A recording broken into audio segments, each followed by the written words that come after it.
রমজান শুরু হতে আমরা চলে গেছিলাম কলকাতা জাকারিয়া স্ট্রিট, যেটা হচ্ছে নাকোদা মসজিদের একদম অপোজিট সাইডে।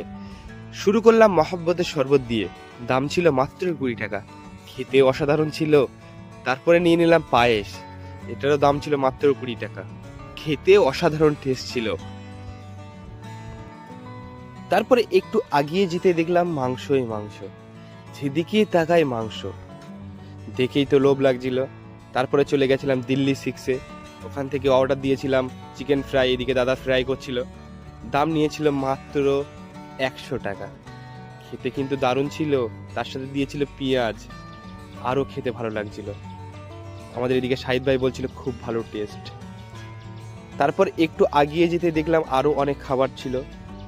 আর রমজানে হালিম খাওয়ানো এটা কোনোদিন হতে পারে না, হালিম তো ট্রাই করতেই হবে। তারপরে নিয়ে নিয়েছিলাম হালিম, দাদা এদিকে হালিমটা রেডি করছিল।